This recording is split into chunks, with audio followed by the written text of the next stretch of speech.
Oke, bismillah. Assalamualaikum warahmatullahi wabarakatuh.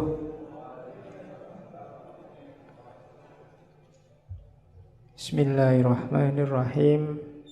Alhamdulillahirabbil alamin. Wa bihi nasta'inu ala umurid dunya waddin.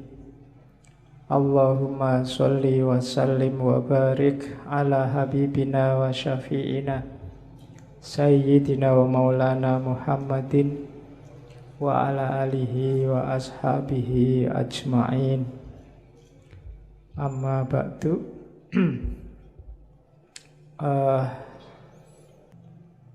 Malam ini kita coba mengunjungi beliau. Sudah lama saya ingin ngangkat beliau, cuma baru malam ini sempat. Syekh Abdul Qadir Jailani, sufi yang paling populer di Indonesia, di anak benua India khususnya. Mungkin teman-teman yang di kampung-kampung, mungkin juga sampai hari ini masih ada tradisi manakib atau manakiban. Manakiban itu membaca riwayat hidupnya beliau Syekh Abdul Qadir Jailani. Sebenarnya memang masuknya Syekh Abdul Qadir Jailani lewat thariqatnya, namanya thariqat Qadiriyah. Tapi uniknya di Indonesia itu manakiban itu tidak cuma untuk ahli thariqah Qadiriyah, biasanya di kampung-kampung oleh kiainya ya semua ikut. Pokoknya manakiban. Meskipun hari ini banyak yang nyinyir terhadap manakib. Ada yang bilang bid'ah lah, ada yang bilang banyak hurufatnya lah, macam-macam. Biarlah yang nyinyir dengan kenyinyirannya. Kalau dibantah ya mudah gegeran. Manakib itu kan dari akar kata mangkobah. Mangkobah itu cerita tentang kebaikan atau kesolehan seseorang. Jadi manakib itu hanya untuk orang-orang baik. Tidak mungkin ada manakib Abu Jahal, itu tidak ada. Manakib Hitler itu tidak ada. Jadi manakib itu untuk orang-orang baik. Dibaca ya tidak apa-apa. Dari riwayat hidup mereka, kita bisa mengambil banyak ibrah, banyak pelajaran. Nanti ada yang bilang, mbok yo ngaji aja, baca Quran, baca hadis, sudah. Yo ngaji ya, baca hadis iya, baca manakib iya, kan tidak apa-apa. Yang ngelarang manakib kadang-kadang juga males ngaji, males baca hadis. Sudah, mereka sudah. Jalannya hidayah Allah itu kan lewat macam-macam. Kita kejar dari semua jalur. Entah nanti datangnya lewat mana. Mungkin baca Quran, baca hadis, tidak paham-paham, diinspirasi oleh riwayat hidupnya para wali, orang-orang suci, terus terbuka kesadarannya. Kan mungkin saja. Jadi itu. Jadi tidak usah galau kalau ada yang kritik-kritik. Ya yang kritik silahkan jalan dengan jalurnya sendiri. Kita punya jalur sendiri. Oke, Syekh Abdul Qadir Jailani ini dikenal punya gelar Muhyiddin. Dikenal juga punya gelar Ghausul A'zam. Ghausul A'zam itu penolong besar. Kenapa penolong besar? Ya karena ajaran-ajarannya membuat kita sadar terus selamat di akhirat. Akhirat itu kan urusan besar. Kalau pertolongan urusan dunia aja kita sangat terima kasih, apalagi urusan akhirat. Makanya beliau digelari Ghausul A'zam. Dan Ghaus ini kan jenis wali ranking 2 kelihatannya, di bawah kutub. Jadi beliau wali besar.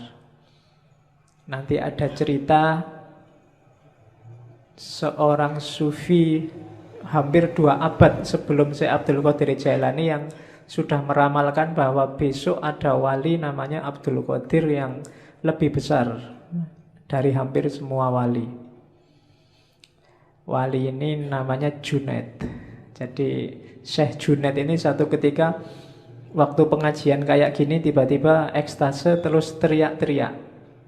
Kakinya ada di pundakku. Kakinya ada di pundakku. Murid-muridnya heran, ini guruku ini piye to ngaji kok tiba-tiba ngomong kakinya di pundakku. Ternyata setelah ditanya, apa tuh guru maksudnya? Oh enggak, tadi aku dapat penglihatan bahwa besok akan ada wali besar namanya Abdul Qadir.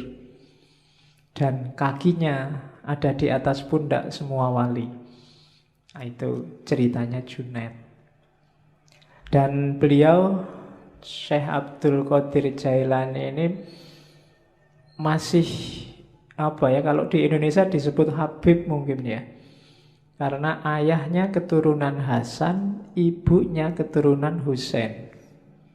Jadi dua jalur. Dia termasuk Hasaniyin dan Husainiyin.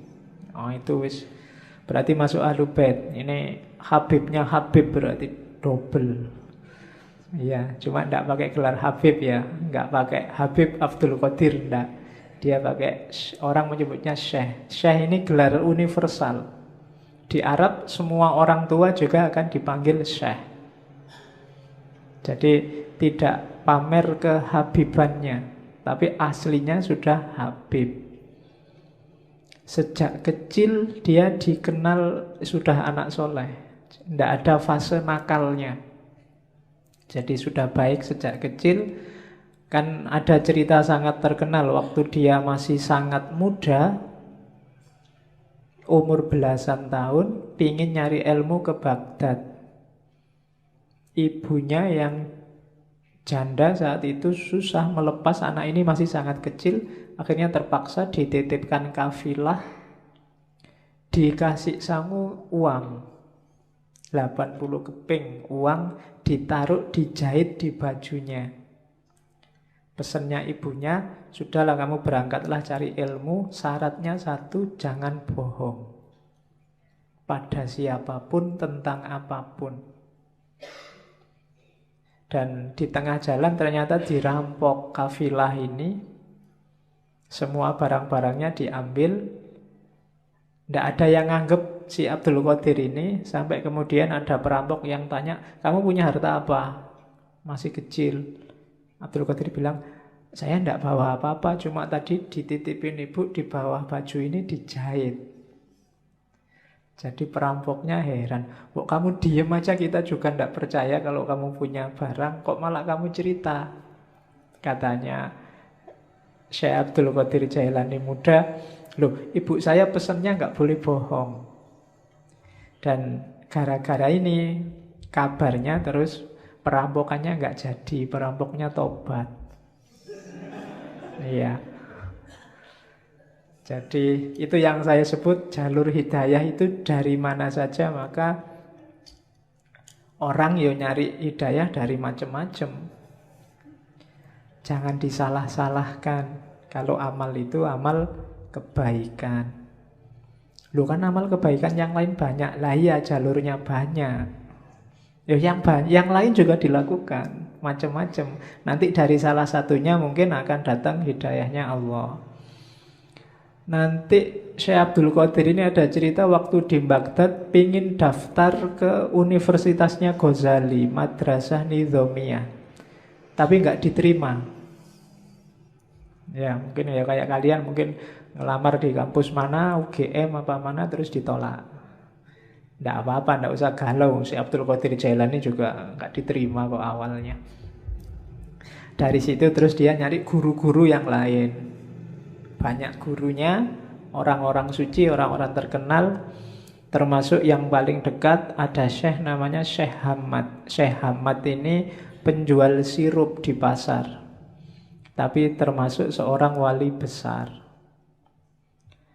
Dan nanti dari banyak wali inilah, dari banyak ulama, Syekh Abdul Qadir Jailani belajar. Awalnya sebenarnya dikenal juga sebagai ahli fikih fuqaha. Tapi kemudian mengembangkan ilmunya dan masuk ke dunia tasawuf. Sampai kemudian dikenal sebagai guru besar. Ceritanya satu ketika, sebenarnya dia tidak pingin ceramah-ceramah, ngajar-ngajar itu. Tapi ceritanya Syekh Abdul Qadir sendiri, tiba-tiba ada dorongan kuat sekali dari dirinya untuk ngomong. Akhirnya, kalau hari ini kultum lah dia dengan audien paling ya orang sekitarnya, termasuk yang ada di masjid. Begitu dia ngomong ceramah, banyak orang yang terpengaruh. Besoknya masjidnya penuh. Besoknya lagi luber sampai halaman. Besoknya lagi sampai sealun-alun kota. Besoknya lagi orang satu kota. Sampai ceritanya si Abdul Qadir kalau ceramah biar kelihatan naik ke menaranya masjid. Jadi ya karena audiennya orang Baghdad, orang soleh-soleh. Kalau di Indonesia ya susah. Kamu ceramah sampai capek ya yang datang ya paling berapa. Zaman itu. Dan beliau dikenal kemudian sebagai wali besar. Dengan segala cerita. Kalau di kitab-kitab manaqib itu kan banyak cerita-cerita karomahnya. Itu yang sering dikritik oleh orang yang tidak suka manaqib. Di situ banyak cerita yang tidak masuk akal. Ya jawabannya gampang lah, namanya aja karomah. Definisinya yang khawarikul adat mesti. Ya pasti tidak masuk akal. Kalau masuk akal namanya bukan karomah. Kalau tidak aneh ya namanya bukan karomah. Itu kan sebagai bukti antara lain untuk menguatkan kewaliannya. Sama kayak Nabi dengan mukjizat. Mukjizat ya pasti nggak masuk akal. Untuk Nabi namanya mukjizat, untuk wali namanya karomah. Jadi kalau ada orang mengkritik, di situ banyak peristiwa yang tidak masuk akal. Lah iya, makanya namanya karomah. Kalau masuk akal namanya peristiwa biasa. Jadi itu tentang manaqib. Kapan-kapan kita ngomong cara menyikapi kisah-kisah luar biasa. Kalau dalam tradisi antropologi namanya mitos. Ya kadang-kadang dipahami secara harafiah kayak karomah tadi, kadang memahaminya harus secara simbolik, kadang memahaminya harus secara eksistensial. Cuma ini kapan-kapan menjelaskannya karena frekuensinya beda. Malam ini frekuensinya frekuensi yang melampaui akal. Jadi kalau bahasanya Hussein Nasr namanya intelijensi. Intelijensi itu lebih dari sekedar akal dan panca indera. Dunia tasawuf itu tidak sekedar sampai akal. Kalau hanya sampai akal ya lahirnya kayak filsafat barat. Tapi melampaui itu. Melampaui itu bukan nggak pakai akal. Iya pakai akal tapi tidak sekedar akal. Alatnya tidak cuma akal. Intuisi juga main, insting juga main, naluri juga main, teks juga main, nas juga main. Jadi lebih kompleks. Itu yang terjadi di dunia tasawuf. Kalau dunia fikih fokusnya hanya teks. Kalau dunia filsafat fokusnya kebanyakan akal. Tapi di tasawuf semua dipakai. Itu yang bikin tasawuf agak rumit kalau dikaji. Oke, Syekh Abdul Qadir Jailani ini sebenarnya hobinya memang ilmu dan suluk.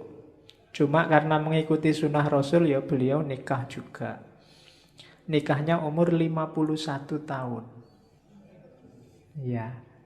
Cuma nikah umur 51 nanti beliau meninggalnya umur 90.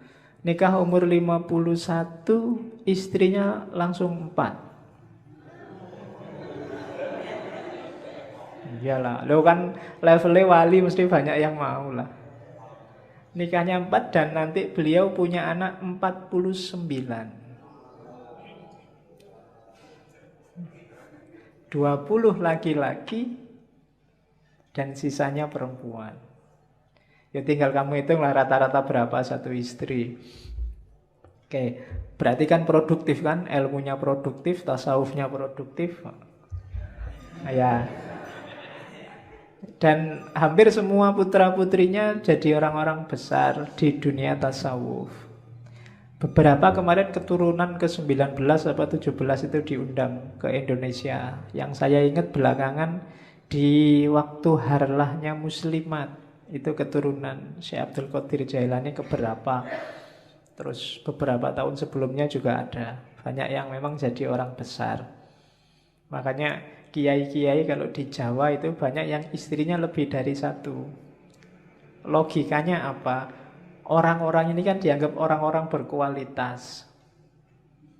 Nah, orang-orang berkualitas ini diharapkan melahirkan generasi yang berkualitas juga. Maka jangan sampai anaknya cuma sedikit, eman-eman. Bahasanya orang Jawa kan, yang bisa melahirkan macan kan hanya macan. Nah, orang-orang ini logikanya kayak macan.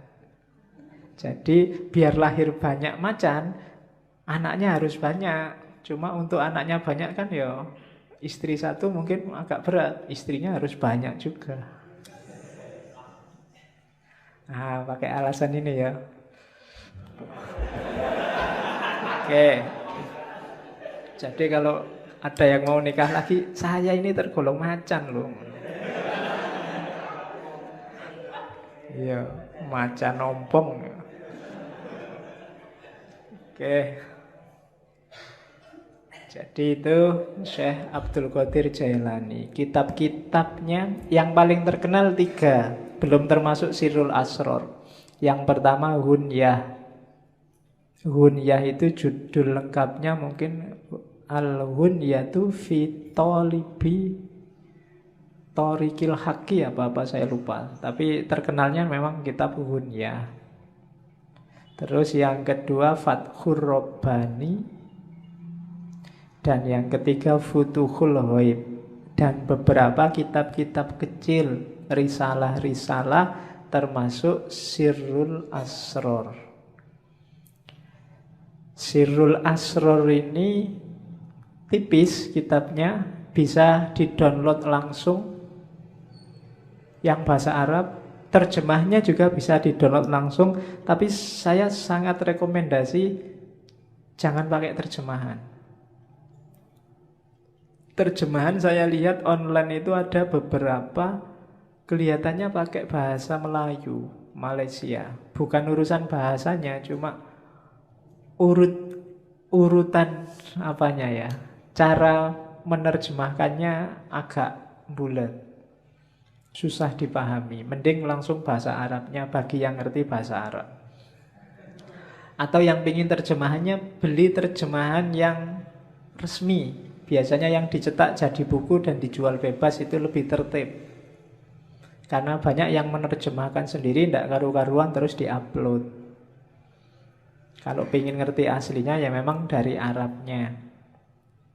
Kitab itu tipis, babnya ada 24. Di awal Syekh Abdul Qadir Jailani bilang kitab ini untuk murid-murid pemula. Jadi orang-orang pemula yang mau masuk ke dunia tasawuf. Babnya ada 24. Alasannya kalimat syahadat la ilaha illallah Muhammadur Rasulullah itu hurufnya ada 24. Dan 1 jam sehari juga ada 24 jam. Jadi saya akan nulis 24 bab dalam kitab yang nanti diberi judul Sirrul Asror. Ya malam ini kita cuplik beberapa, tidak semua ya. Kalau semuanya nggak mungkin. Saya ambil beberapa sesuai tema kita tentang ibadah. Jadi yang nanti hampir semua penjelasannya tentang ibadah nanti double 2. Ada ibadah lahir, ada ibadah batin. Ini terjemahan saya. Kalau di naskah aslinya ada ibadah syariah, ada ibadah thariqah. Dan saya tidak akan jelaskan yang ibadah syariah, kalian pasti sudah ngerti semua. Kita fokus ke yang ibadah batinnya, meskipun dua-duanya saling terkait. Nanti kita lihat dasar-dasarnya, kemudian kita lihat praksis ibadahnya. Oke, bismillah, dimulai. Saya potong yang bagian awal ya. Tidak apa-apa, sekali-sekali pakai bahasa Arab biar kayak ngaji beneran. Jadi itu kalimat di bab awal, pembukaan. Sebenarnya sebelum itu ada beberapa uraian tentang cahaya, bahwa segalanya memang awalnya adalah cahaya. Nanti ada penjelasan tentang Nur Muhammad, kedudukan ilmu dan lain sebagainya. Cuma saya loncati biar tidak terlalu panjang dan kelihatannya di beberapa bagian perlu penjelasan khusus. Kalau sambil lalu agak susah, maka saya potong di level jamaah ngaji kita. Kan levelnya masih pemula semua. Jadi kita ambil yang bagian-bagian awal dulu untuk pemula. Itu kalimat awal. Fal ilmul munazzalu alaina ilmani. Ilmu yang diturunkan oleh Allah pada kita itu ada dua jenis ilmu, dua jenis pengetahuan. Zahirun wa batinun. Ada ilmu lahir, ada ilmu batin. Yakni asyariah wal ma'rifah. Yang lahir namanya syariat, yang batin namanya makrifat. Fa'amrun bisyariati ala dhohir, fa'amaro bisyariati ala dhohirina wabil ma'rifati ala batinina. Maka Allah memerintahkan untuk melaksanakan syariat terhadap lahiriah kita, jasmaniah kita, wabil ma'rifah ala batinina, dan memerintahkan untuk makrifat pada batin kita. Lian taja min ijtima'ihima ilmul haqiqah, supaya lahir dari persatuan syariat dan makrifat, yaitu ilmul hakikoh, pengetahuan tentang hakikat. Jadi ilmu itu dua, syariat dan makrifat, ilmu lahir dan ilmu batin. Yang syariah diperintahkan untuk lahir, yang makrifat diperintahkan untuk batin. Dua-duanya harus jalan. Jadi kalau ada orang bilang tasawuf itu anti syariat, berarti belum banyak membaca buku-buku tasawuf. Hampir semua sufi bilang makom itu, level dan suluk itu dimulai dari syariat. Cuma jangan berhenti di syariat. Syariat cuma lahirnya, butuh batinnya. Beliau menyebutnya makrifat. Jadi nanti kita lihat contohnya banyak nanti. Bagaimana lahir sama batin. Hidup kita kan juga begitu. Lahirnya ini ngaji. Cuma kalau batinnya nggak beres, ngajimu nggak ada nilainya. Ngaji cuma pingin nonton santri yang putri-putri misalnya. Nah, itu kan nggak dapat apa-apa. Mumpung kelihatannya sekarang banyak putrinya berangkat. Itu beda kan, hasilnya beda. Kalau batinnya nggak beres, lahirnya juga nggak bernilai. Tiap hari apel nganter, tapi di dalamnya nggak ada rasa apa-apa. Itu kan nggak ada nilainya nganternya sama apelnya. Nggak ada senengnya itu. Awalnya kan batin dulu, baru ada manifestasi lahirnya. Apapun itu, kuliah, apalagi kerja, apalagi bahkan makan, Ini kan aspek-aspek lahiriah. Batinnya harus beres. Kuliahmu itu cari ilmu apa cari ijazah apa cari gelar? Makan itu biar kenyang apa biar hidup apa biar besar apa biar... Itu kan batinnya. Segalanya pasti ada lahirnya, ada batinnya. Dua-duanya harus beres. Batin juga enggak ada apa-apanya. Pak, saya ikhlas Pak ngaji itu Pak, tapi enggak pernah ngaji ya padha wae. Ya kan? Atau ngaji tapi niatnya enggak ikhlas, sama aja. Jadi harus gabung. Pak, saya kuliah itu enggak ngejar ijazah Pak, saya enggak ngejar gelar. Pokoknya saya nyari ilmu aja.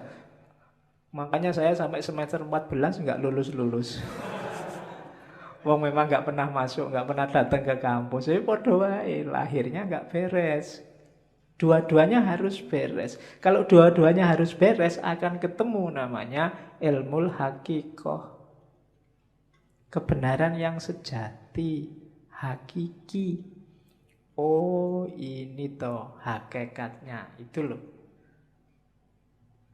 Kita melakukan banyak sekali religious service, cuma kita nggak pernah ada O-nya.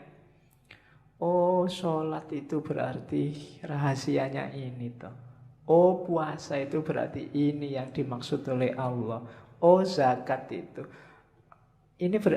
Kalimat O ini menunjukkan kamu sudah menemukan hakikat. Jadi intinya ini ternyata yang tiap hari saya lakukan itu. Itu bisa ketemu kalau gabung antara lahir dan batin, syariat dan hakikat. Itu kan di surat Ar-Rahman disebut terusannya marojal bahroini yaltaqiyan bainahuma barzakhul la yabghiyan. Jadi dua laut yang dibiarkan oleh Allah mengalir kemudian bertemu. Dua laut itu tafsirannya Syekh Abdul Qadir Jailani ya syariat dan makrifat. Ketika yaltaqiyan melahirkan hakikat. Bainahuma barzakhun, tapi la yabghiyan. Di antara keduanya ada batasnya, ada bedanya, tapi la yabghiyan, tidak saling menafikan, tidak saling menghoibkan. Dua-duanya penting, saling butuh. Wa illa famujarrodu ilmi dzahir la tahsulul haqiqah. Kalau tidak ada makrifat, tidak ada batin, maka ilmu lahir saja tidak akan bisa menemukan hakikat. Wala yasilu ilal maksud, dan tidak akan ketemu maksudnya. Wal ibadatu, dan ibadah itu, wal ibadatu al kamilatu, yang sempurna, bihima, berdasarkan keduanya. La biwahidihima, tidak karena salah satunya. Jadi harus ada dua-duanya. Wa ma khalaqtul jinna wal insa liya'budun, dan tidak aku ciptakan jin dan manusia kecuali untuk menyembahku. Tafsirnya Syekh Abdul Qadir Jailani liya'buduna itu sekaligus liya'rifuni, supaya kenal aku, supaya makrifat. Jadi ya'bud itu ibadah zahir, di situ terkandung liya'rifuni, supaya kenal Allah, supaya makrifat. Kenapa? Ya, faman lam ya'rifhu kaifa ya'budhu. Barang siapa, karena siapa yang tidak mengenalnya, bagaimana dia bisa menyembahnya? Kita bisa ibadah. Ibadah itu kan melayani Allah, mengabdi pada Allah. Lah kalau kita tidak kenal Allah, tidak ada aspek makrifatnya, tidak ada aspek batinnya, gimana kita bisa melayani Allah, memenuhi permintaannya Allah? Jadi dua-duanya harus saling ada, saling mendukung, saling membantu untuk mewujudkan hakikoh, pemahaman akan kebenaran yang sejati. Itu dasarnya. Makanya malam ini saya kasih judul ibadah lahir dan ibadah batin. Ini loh rankingnya katanya Syekh Abdul Qadir Jailani.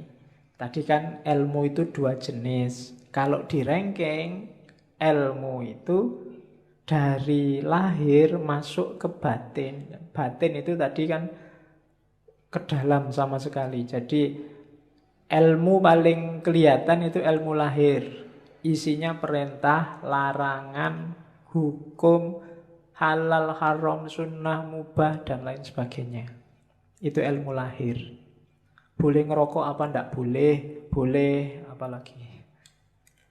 Itu kan hukum semua. Facebook itu haram apa halal, WA itu haram apa halal, kan gitu.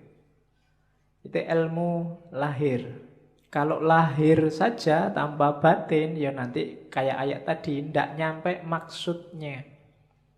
Hanya berlandaskan pada nas dan yang kelihatan saja. Itu yang bikin sering-sering ada fatwa aneh-aneh. Karena yang dilihat lahir saja. Saya lupa dulu di Mesir ada fatwa untuk menghindari zina, zina mata, zina macam-macam. Misalnya nanti kita sekantor sama perempuan yang bukan muhrimnya, maka disarankan yang laki-laki ini boleh nyusu dulu sama perempuan ini. Kalau sudah nyusu kan jadi anak susuan halal, bukan lagi.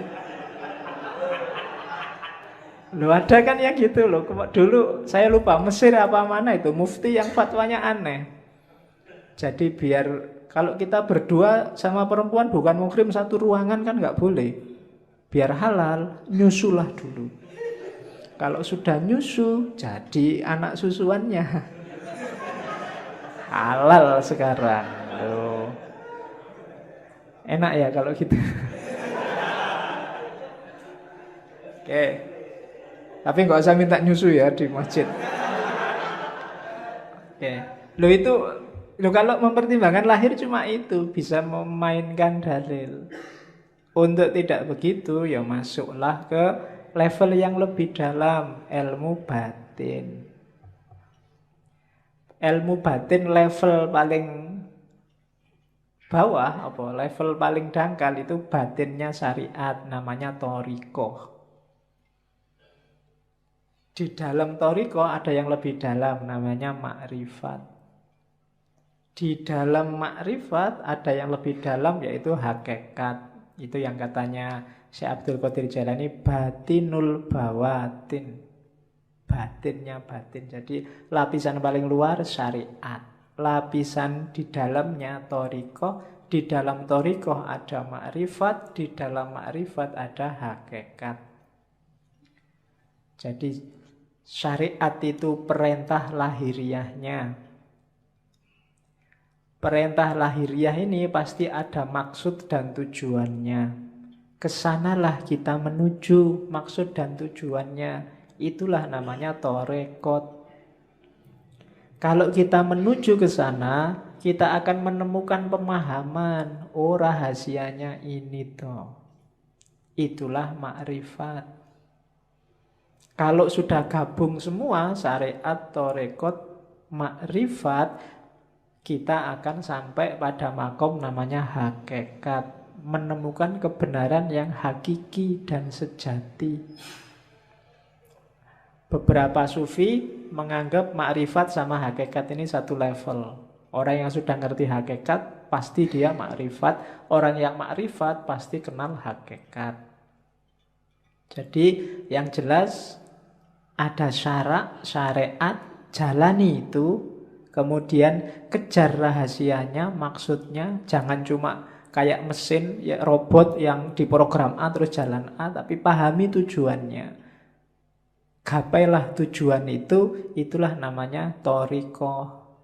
Cara menemukan tujuan dari syariat.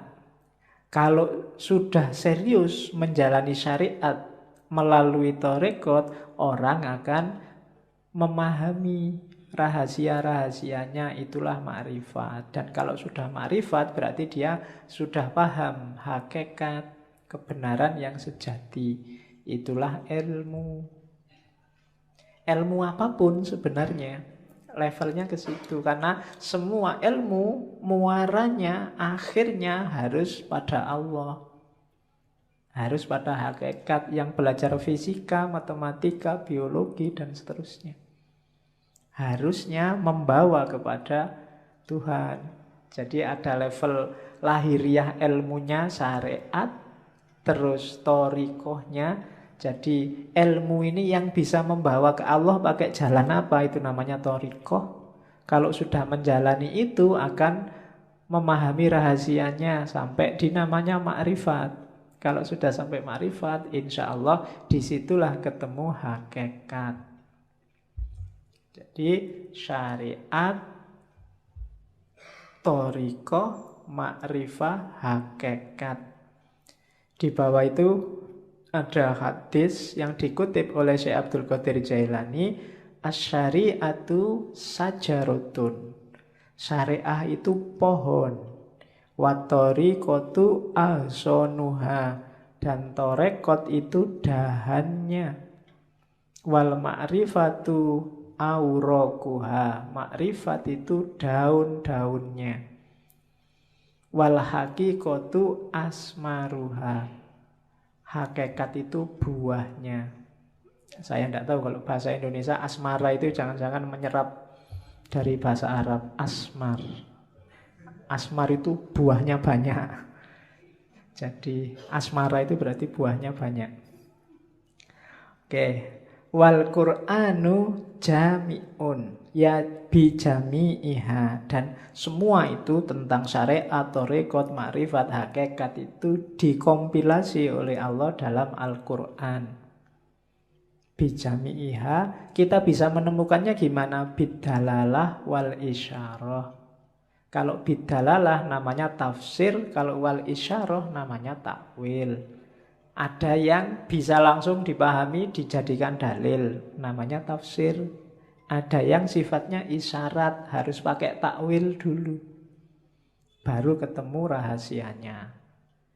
Jadi ada ilmu lahir, ada ilmu batin, kemudian ada level dan rankingnya ilmu. Diawali syariat, terus thariqat, terus makrifat, terus hakikat. Oke, sekarang kita lihat permis-permisnya. Berarti apa? Berarti ibadah itu dari syariat menuju hakikat.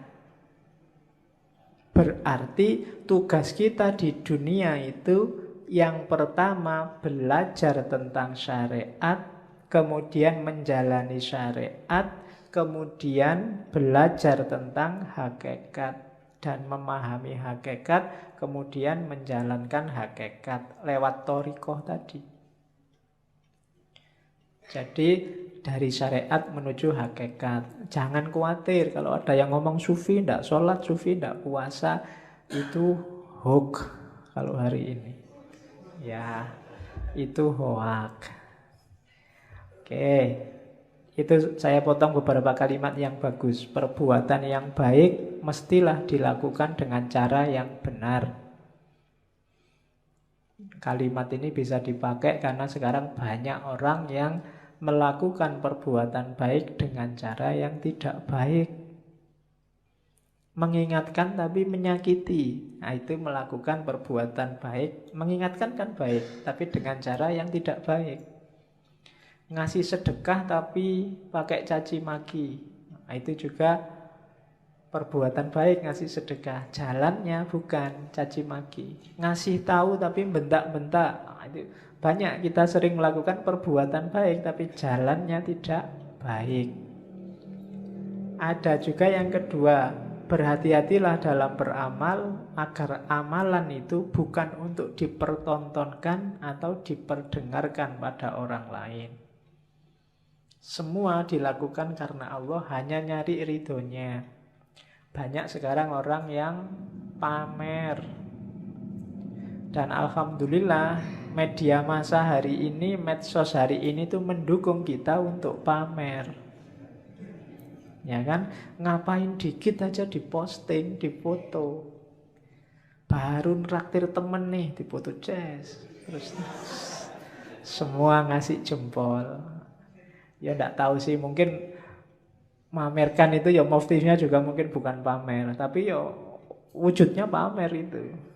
Untuk dipertontonkan atau diperdengarkan. Diperdengarkan itu ya kadang sok-sok kita kan cerita. Kok kemarin nggak masuk? Wah, mohon maaf ya Pak. Saya itu banyak acara Pak. Hari kemarin itu saya diundang ke sana. Kemarin ya itu memperdengarkan. Mempertontonkan atau memperdengarkan bahwa kamu orang baik. Bahwa kamu orang hebat.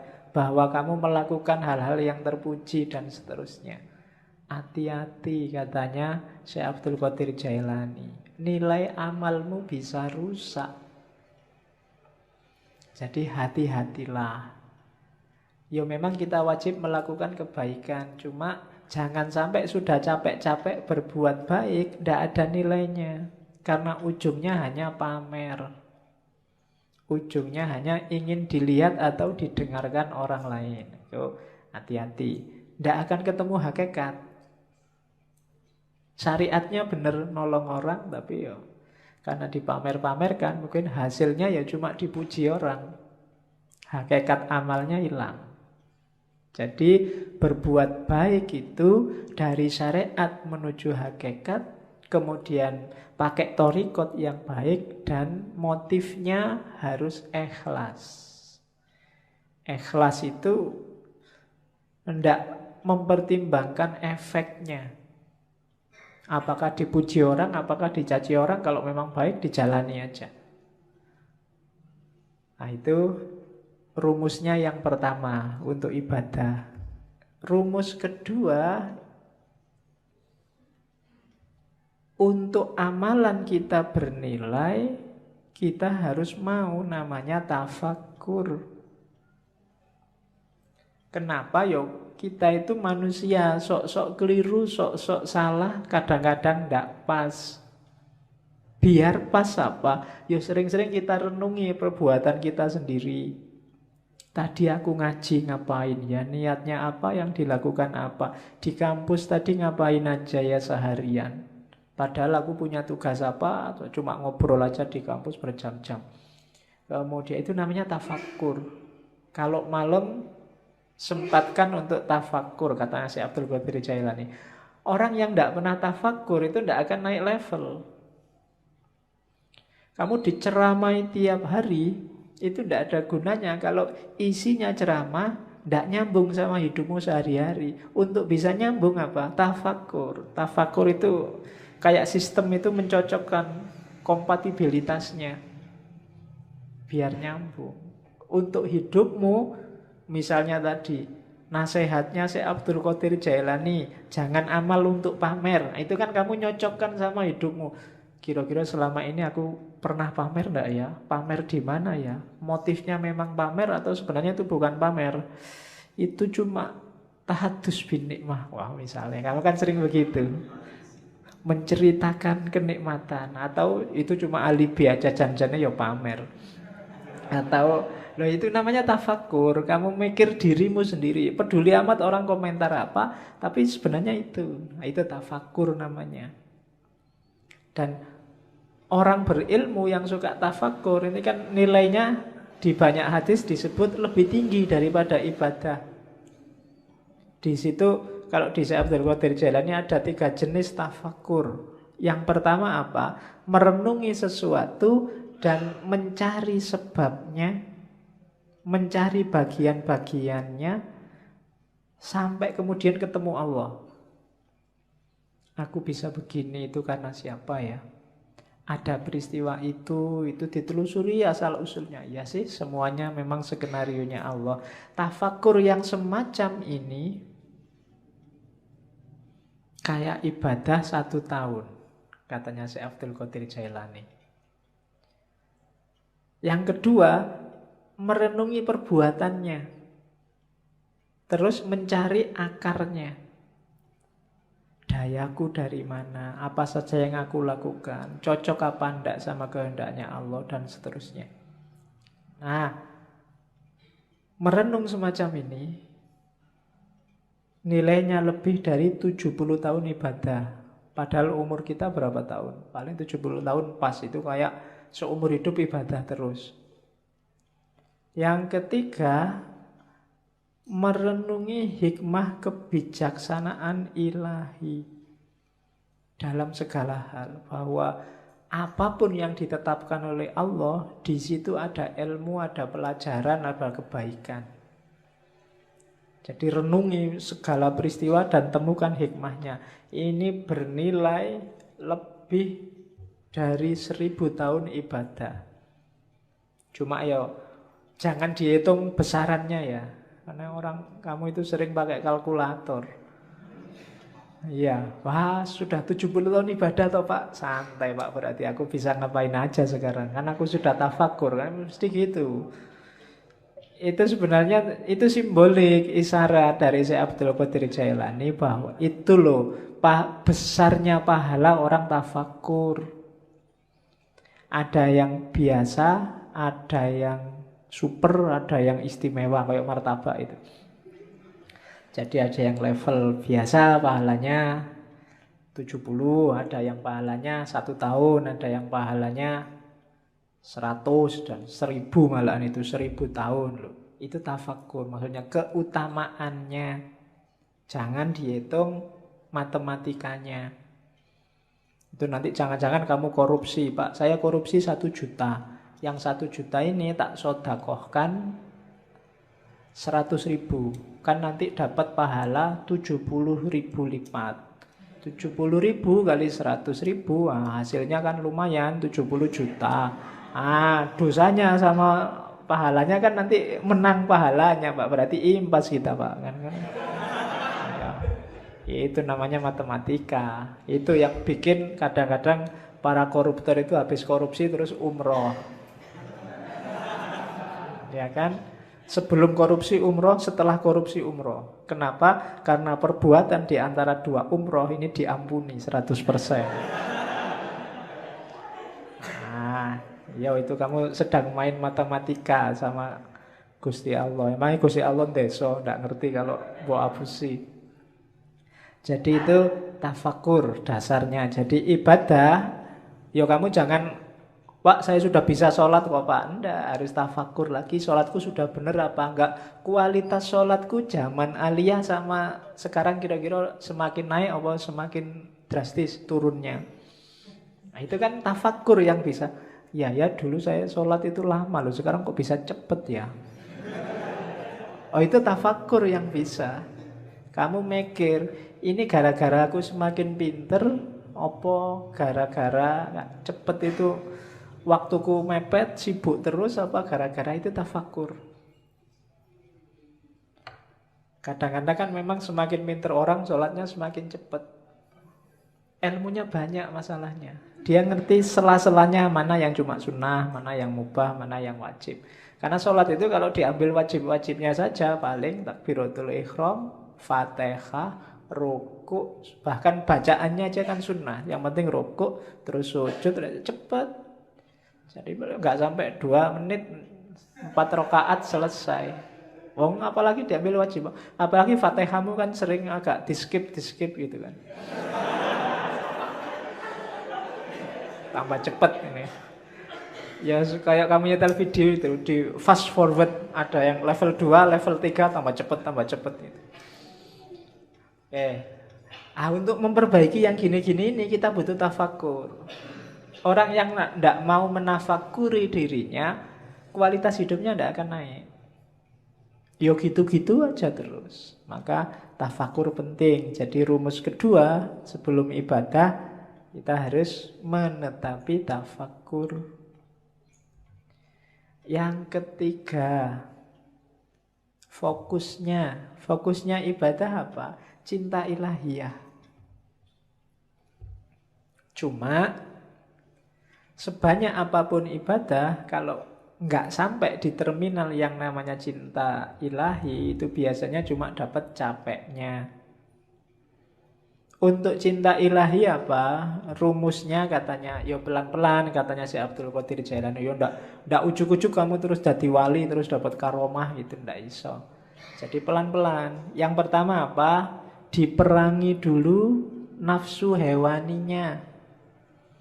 Nafsu hewaninya itu biasanya nafsu yang sebabnya kita sendiri, hasrat, keinginan, dan seterusnya. Rakus, tidur berlebihan, malas, itu musuh paling besar dalam dirimu. Kalahkan ini dulu. Kalau mengalahkan dirimu sendiri aja tidak bisa, jangan harap dapat cinta ilahiyah. Kalau ini sudah menang kamu dari dirimu sendiri, rakus, malas, sudah menang, jadi sudah hilang kualitas. Baru kalahkan sifat sabu'iyah. Sabu'iyah itu sifat kebuasan. Biasanya keluar, kalau itu tadi kan ke dalam. Marah, mencaci maki orang, bikin susah orang lain, ambisi menjatuhkan orang lain, itu sifat hewan buas. Kalahkan juga yang ini. Cuma ini nggak akan bisa dikalahkan kalau sebelum diri kita sendiri kalah.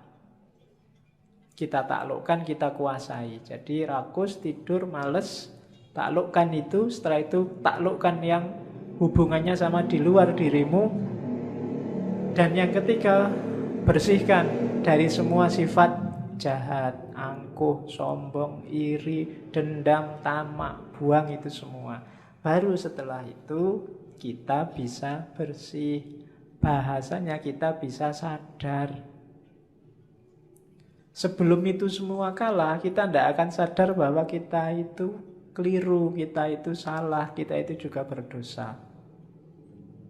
Cuma sadar saja masih belum cukup.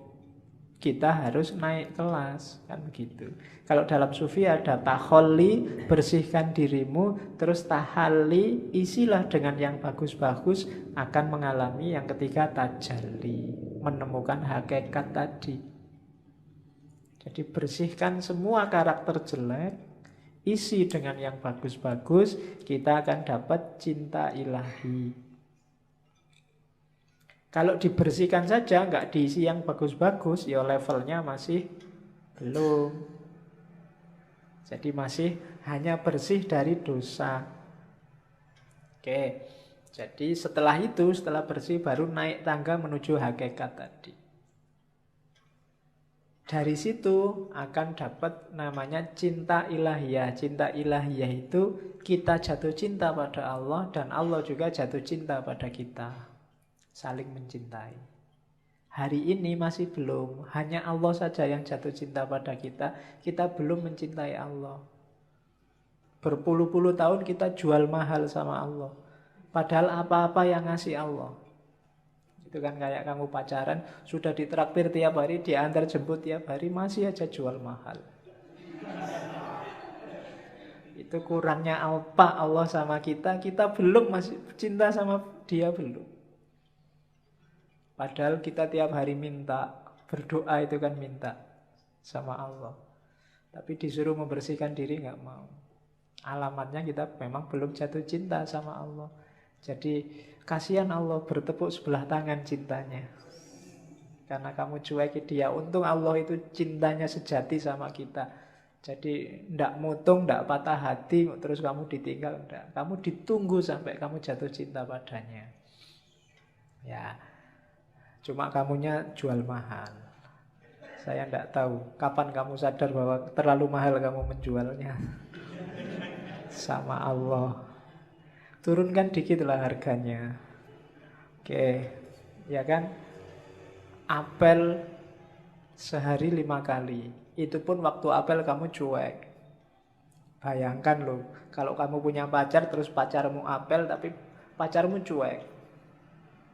Diajak ngomong tapi pikirannya kemana, lihat kemana-mana, tidak fokus sama yang diajak ngomong, itu kan tidak enak. Dan tiap hari Allah kamu gituin. Waktu kamu sholat pikiranmu kemana-mana, tidak merasa sedang berhadapan dengan dia.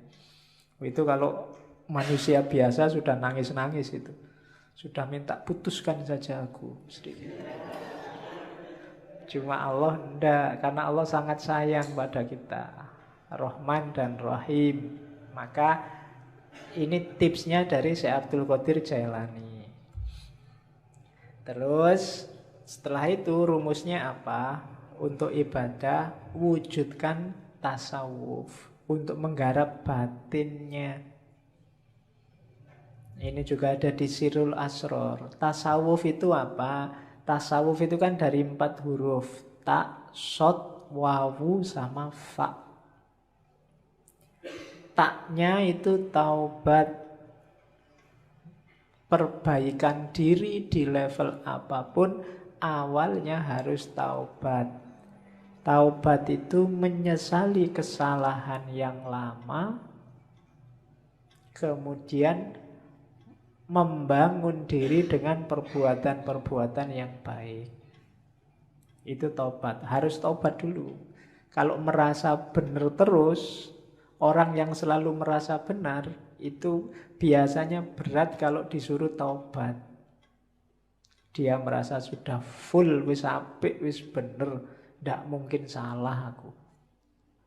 Berarti wong sudah merasa paling benar, ya ndak mungkin taubat sudah. Maka katanya Syekh Abdul Qadir Jailani, levelnya pertama, mau melakukan apapun yang baik, syaratnya harus taubat. Bersihkan diri dulu. Karena ibaratnya kayak air. Kalau campur sama kotor, hasilnya mesti kotor. Entah airnya dulu apa kotorannya dulu. Seperti apapun situasinya, maka harus bersih. Air kotor diisi apapun, ya statusnya tetap kotor. Dia harus dibersihkan dulu. Maka taubat yang pertama-tama. Setelah itu sofa. Sofa itu kesucian, ketentraman, kebahagiaan. Syaratnya untuk sofa, syaratnya untuk suci adalah, untuk tenang adalah, untuk tentram adalah bebas dari keterikatan dunia. Yang bikin kamu hari ini cemas, sumpek, galau, ndak konsentrasi, ndak bisa jatuh cinta sama Allah, hidupmu ndak jelas ke utara ke selatan, pasti urusan dunia. Begitu dunia kamu letakkan di ranking bawah, hidupmu mungkin lebih santai, lebih tentram, lebih tenang. Cuma kenapa kok kamu gampang galau, gampang cemas hari ini? Kemungkinan besar dunia levelnya atas dalam hidupmu. Jadi yang kedua, sofa. Yang ketiga, kalau sudah taubat dan suci, sudah nggak terikat lagi oleh dunia, masuklah ke huruf wawu, walayah, kewalian. Walayah itu berarti orang yang 100% hidupnya berhubungan dengan Allah, mencintai dan dicintai Allah. Di antara cirinya, kayak istilah dalam Al-Quran itu, la khaufun alaihim walahum yahzanun. Tidak ada rasa takut, tidak ada rasa sedih. Siapapun yang ngaku wali, kok masih sering takut, takut miskin, takut kalah, takut jatuh, takut macam-macam, berarti dia bukan wali. Wali itu tidak takut apapun. Wong cuma dunia aja kok. Kalah tidak masalah, menang juga tidak kaget. Dia tidak takut apapun. Sukses alhamdulillah, tidak sukses biasa. Nah, itu berarti stabil. Itu wali, walaya. Apalagi sedih, tidak ada yang bikin dia sedih. Segalanya sudah skenario dari Allah. Itu berarti orang semacam ini sudah memasuki walaya. Kalau sudah tobat, sofa, walaya, terakhir dia masuk ke fana. Fana itu, kalau tadi kan dunia nggak dianggap penting. Ketika masuk fana, bahkan dirinya sendiri juga nggak penting. Yang penting hanya Allah. Kalau ngomong itu representasi dari keinginan Allah. Kalau melakukan sesuatu itu bukan keinginannya, bukan keinginanku, tapi keinginan Allah. Meninggalkan sesuatu bukan mauku, tapi maunya Allah. Itu berarti orang sudah fana. Egonya sudah dibakar habis. Hanya Allah yang jadi fokusnya. Jadi siapapun yang cita-citanya jadi sufi, paling tidak ikuti huruf-huruf tasawuf. Ta, sod, wawu, dan fa.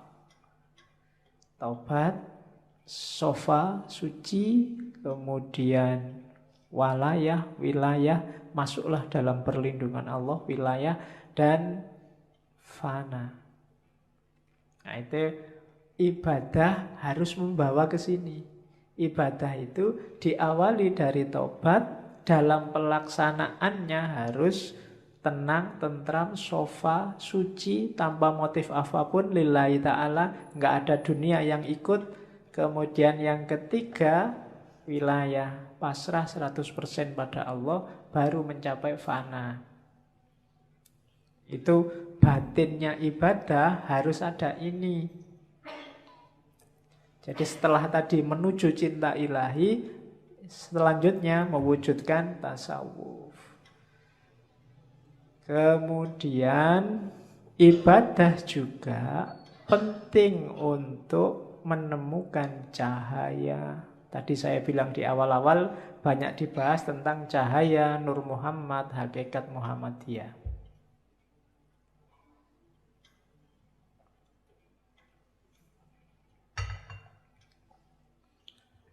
Yang ingin mengerti Nur Muhammad, hakikat Muhammadiyah, didengarkan ulang aja rekaman waktu Ibnu Arabi.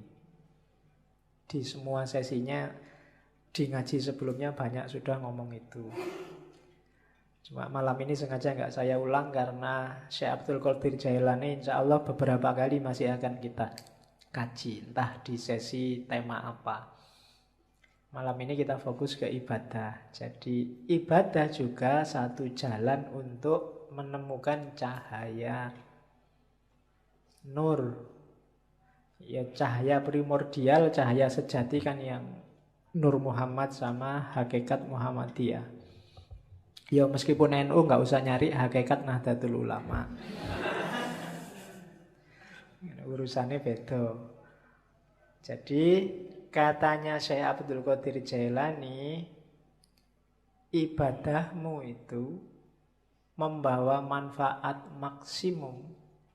Ibadahmu akan sejati apabila bisa memantulkan cahaya ilahi.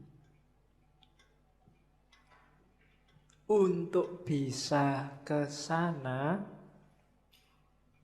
hatinya, jiwanya harus bersih. Sholatmu itu akan banyak manfaatnya kalau hatimu jernih, memantulkan mau dan maksudnya sholat yang sejati. Kenapa selama ini ibadah kita rasanya kok formalitas, tidak ngefek sama sekali dengan kehidupan kita, karena kita ada dalam kegelapan. Orang yang gelap itu kan tidak kelihatan apa-apa. Sejatinya yang dia lakukan dia tidak paham, hakikat yang dia pahami, yang dia jalani juga dia tidak ngerti. Kenapa begitu? Karena hatinya gelap. Akalnya mungkin masih jalan, masih cerdas, bisa ngeritik sana, ngeritik sini, bisa ngomongnya kelas tinggi, tapi hidupnya sehari-hari tidak mencerminkan yang diomongkan. Tidak mencerminkan yang diceramahkan kemana-mana. Kenapa begitu? Ya kalimatnya hanya berhenti di mulut. Hidupnya sendiri bukan cerminan itu. Kenapa kok hidupnya tidak jadi cerminan? Karena hatinya gelap. Menangkapnya pakai akal dia canggih, tapi menangkap pakai hati tidak bisa. Kenapa? Hatinya gelap. Nah, maka di antara syaratnya ibadah, biar maksimum manfaatnya, singkaplah kegelapan hati. Bersihkan hatimu. Kalau katanya Ghazali, kotorannya hati itu kayak satu titik kotor di kaca. Kalau masih awal-awal, segera kamu bersihkan, mudah. Tapi kalau kamu biarkan lama, apalagi terus ditambah kotoran lagi, tambah kotoran lagi, lama-lama gelap dan membersihkannya susah.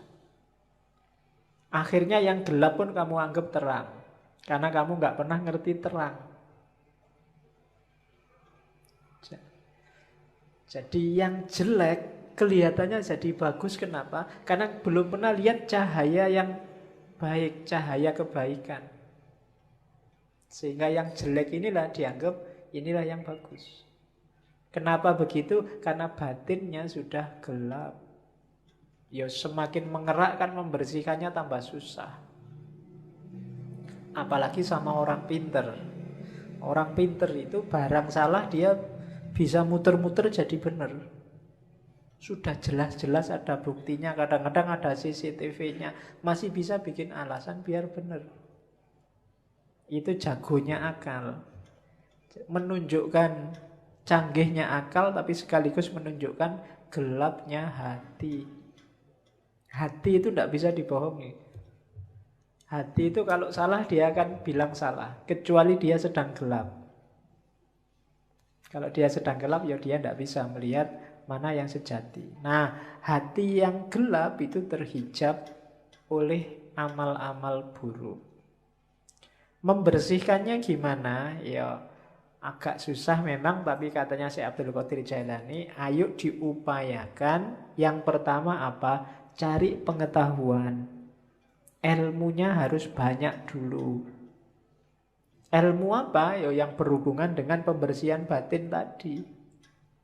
Cari ilmunya dulu, jangan ngawur. Nanti membersihkan hati pakai paranormal. Membersihkan hati pakai apa? Enggak. Pengetahuan dulu, cari ilmunya dulu. Kalau sudah dapat ilmu, diamalkan ilmunya dengan usaha, dengan keberanian. Tidak ada gunanya ilmunya numpuk, ngaji sampai sesi 140 sekian, tapi tidak ada satupun yang diamalkan. Hidupmu tidak naik-naik kualitasnya. Ada pengetahuan, amalkan. Setelah itu, gunakan ilmumu untuk menaklukkan egomu. Tadi, menaklukkan dirimu.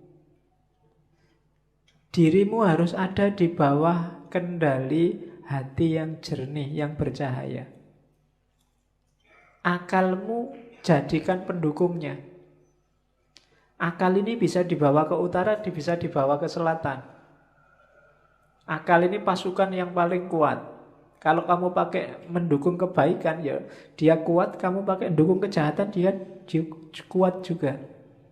Anggota DPR itu orang pinter-pinter semua.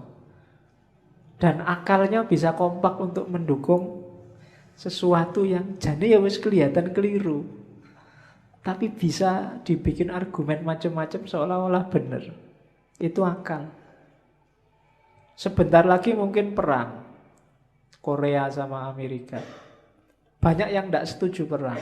Antara yang setuju perang dan yang tidak setuju perang punya argumen semua, masuk akal semua. Itu akal. Kemarin waktu pilkada Jakarta, yang pro Ahok pakai akalnya juga, yang anti Ahok pakai akalnya juga. Itu akal. Maka akal itu tergantung dia dibawa kemana. Yang bisa menemukan yang sejati itu hati, kolbu. Cuma kolbu yang bisa menangkap cahaya. Karena dia tidak mencari keluar tapi memantulkan yang di dalam. Hanya saja syaratnya dia harus dalam kondisi jernih. Untuk menjernihkan prosesnya pengetahuan, kemudian diamalkan. Untuk selanjutnya kuasai dirimu biar nggak dikuasai oleh egomu. Nah ini rumusnya. Ini kalau diceramahkan gampang. Enteng dong, cuma ngomong aja kan enak. Menjalankannya yang berat. Dan gak usah dianggap saya ngomong kayak gini terus wah Pak Faiz berarti sudah gitu. Lambemu. Ya, yo kalau ngomong gini ini rumusnya kan tetap usikum wa nafsi. Iki yo ngandani diriku sendiri juga. Oke, yo kalau saya sudah bisa gini aku tadi wali, nggak mau ngaji di sini. Oke, terus kalau sudah jadi wali tema ngajinya nggak mungkin lagi ketemu Karl Marx, nggak mungkin lagi ketemu Nietzsche. Terus, nah godaannya sekarang. Ini yang paling menarik, godaan. Oke ya. Yang pertama, orang yang berilmu, bukan ilmu agama ya, ilmu lahir, itu biasanya godaannya adalah alam materi, dunia. Orang yang ilmunya level syariat, itu godaannya keduniaan biasanya.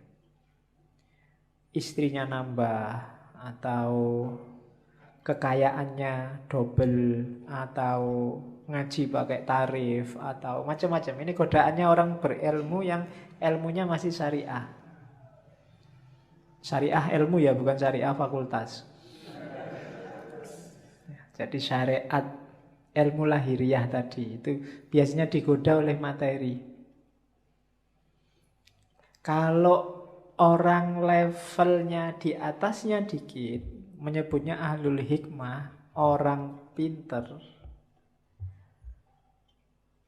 godaannya adalah alam malakut. Alam malakut ini alam rohani.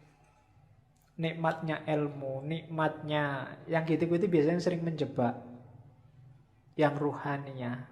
Kalau orang setengah jalan sufi itu kan juga masuk orang bijaksana. Itu biasanya godaannya karomahnya. Bisa apa dikit sudah bangga, sudah sombong. Baru ngerti dikit, baru ngaji 1-2 kali ngerti apa-apa merasa wis pointer. Nah itu godaannya orang bijak. Jadi biasanya tergoda oleh alam malakut, dunia abstrak, dunia metafisik. Kalau ada orang lain, itu orang levelnya masih materi, ilmunya masih ilmu duniawi. Ilmuku loh ilmu akhirat, ilmuku ilmu metafisik, filsafat kelas tinggi dan seterusnya. Itu godaannya orang pinter. Godaannya ahli hakikat itu sifat-sifat ilahiyah, membanggakan dirinya sendiri. Aku kok bisa kayak gini ya. Berarti ini rasanya ekstase itu. Orang lain belum ngalami, aku sudah ngalami. Itu godaannya sudah. Terjatuh dalam kesombongan, kebanggaan diri. Sama, jatuhnya juga pada egonya. Jadi yang satu digoda oleh materi, yang satu digoda oleh metafisik, alam malakut, dan yang satu digoda oleh sifat-sifat ketuhanan, sifat ilahi. Jadi orang baik terus kagum. Kok bisa ya aku sedermawan ini? Itu penyakit sudah. Nggak nyangka loh aku bisa sholat malam rutin sekarang. Wah, kok bisa ya aku ikhlas gini, semua hartaku tak kasih, ada temenku tak kasih. Loh, itu penyakit. Itu godaannya para salik. Siapa saja yang merasa puas pada salah satunya, saat itu juga dia mandek. Mandek itu apa? Ya berhenti di situ dia. Yang syariah, orang berilmu berhenti di materi. Para pejalan kaki, para filosof ahli hikmah berhenti di alam malakut.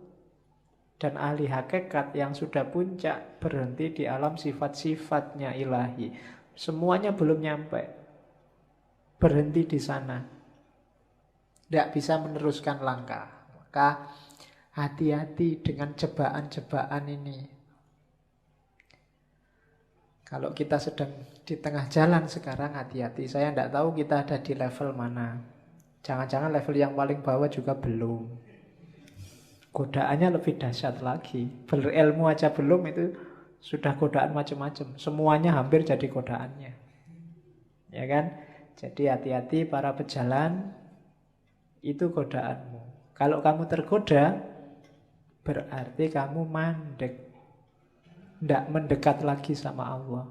Berhenti di situ. Baru melakukan suluk sebentar terus merasa, wah, Allah itu selalu nolong aku. Ada apa-apa dikit, selamat aku. Ada polisi mau razia itu loh, selamat, tak bacain sholawat aja polisinya nggak lihat aku. Ya kan?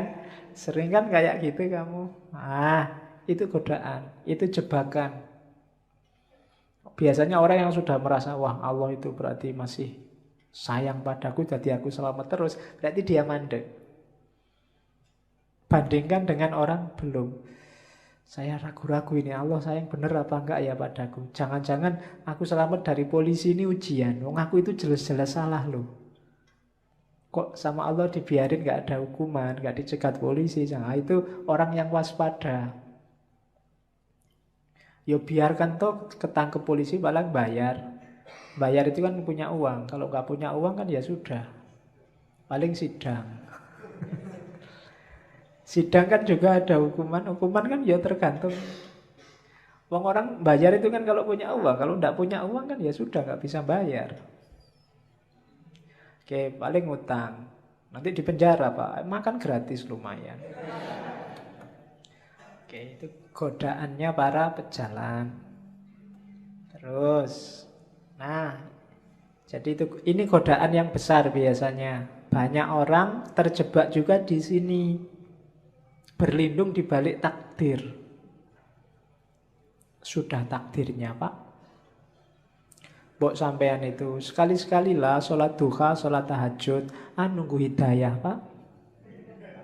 Kalau Allah belum ngasih hidayah ya belum. Itu namanya berlindung di balik takdir. Wah ya memang waktunya Pak. Kok sampean nggak lulus-lulus Mas? Sudah semester 14. Ayo berarti takdirnya Pak. Nah itu berlindung di balik takdir.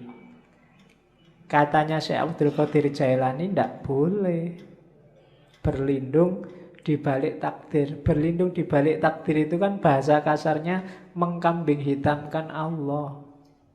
Seolah-olah Allah pingin kamu nggak lulus-lulus. Seolah-olah Allah pingin kamu males sholat. Seolah-olah Allah pingin kamu kacau hidupmu. Itu namanya berlindung di balik takdir. Sama-sama dapat takdir jelek, katanya Syekh Abdul Qadir Jailani. Coba lihat bedanya antara iblis sama Adam. Dua-duanya dapat takdir jelek. Yang satu dijadikan musuhnya manusia sampai hari kiamat, yang satu diturunkan derajatnya dari surga ke bumi. Kalau iblis, itu ceritanya Syekh Abdul Qadir Jailani. Waktu ditanya, kenapa sih kok nggak mau sujud pada Adam yang bikin Allah murka? Katanya iblis, itu kan takdirnya Allah. Kalau saya sujud juga nanti Adam nggak jadi turun ke muka bumi. Ceritanya beda nanti. Itu kan cuma drama misalnya. Nggak, jawaban ini nggak bikin Allah nggak berkenan. Beda sama Adam. Adam itu mungkin ya ngerti sudah skenario-nya, dia wong jadi makhluk jailun fil ardi khalifah, berarti besok mau ke bumi. Tapi kan pakai skenario makan buah kulti segala, bahwa Adam salah sehingga diturunkan derajatnya. Tiap hari yang dilakukan Adam kan terus nangis dan tobat. Sampai kabarnya sekian tahun baru diampuni oleh Allah. Itu kan doanya yang terkenal itu kan, Robbana dzolamna anfusana wa illam taghfir lana. Jadi ya Allah, aku menzolimi diriku sendiri.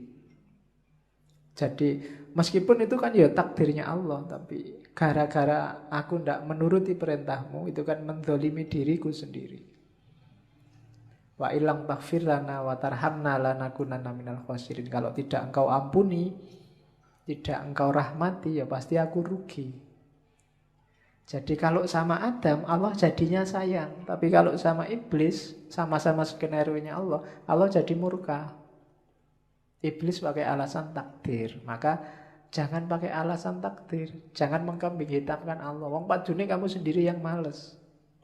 Padune kamu sendiri yang pengen seneng-seneng, gak mau susah. Tapi terus alasannya takdir. Oke, ini juga jebakan bagi ahli ibadah. Terus baru masuk ibadahnya sekarang. Sudah panjang ya. Lah namanya sak kitab. Yang pertama syahadat. Syahadat itu ya kesaksian, diucapkan lewat mulut, diyakini lewat hati, dan diinternalisasi dalam kehidupan sehari-hari. Tidak boleh hanya mulut saja. Oh, saya sudah syahadat loh Pak. Tidak, bukan itu. Kalau ada orang diskusi, wah kamu sudah kafir, sekarang harus syahadat lagi. Itu syahadat mulut itu namanya. Kafirnya juga mungkin hanya kafir di mulut. Tidak hakiki. Syahadat yang hakiki itu apa? Kalau di Sirul Asror ada 12 kualitas diri yang harus dimasukkan dalam hidup kita paling tidak. Ada la ilaha illallah, ada Allah, ada Hu. Ini yang sering ditanyakan orang. Saya banyak ditanya tentang Hu ini. La ilaha illallah itu level awal. Hidup kita itu kan variabelnya banyak. Level takholli itu la ilaha illallah. Buang semua, sisakan Allah saja. Kalau kita sudah sukses dengan membuang segala yang bukan Allah, baru masukkan Allah. Makanya wiridnya Allah, Allah, Allah. Kalau level Allah kita semakin naik, kesadaran kita semakin tinggi. Kalau masih Allah itu kan seolah-olah ada makhluk di dunia ini, terus ada Allah di sana yang namanya tiap hari kita sebut. Tapi begitu kita sadar bahwa ya semua yang ada di alam semesta ini manifestasi, tajalli dari keberadaan Allah, akhirnya tinggal Hu. Hu itu dia. Bahasa Arab dari huwa. Di mana-mana ada dia. Maka wiridnya tinggal Hu. Itu juga masih berjarak, nanti pada puncaknya sudah tidak ada kalimat lagi.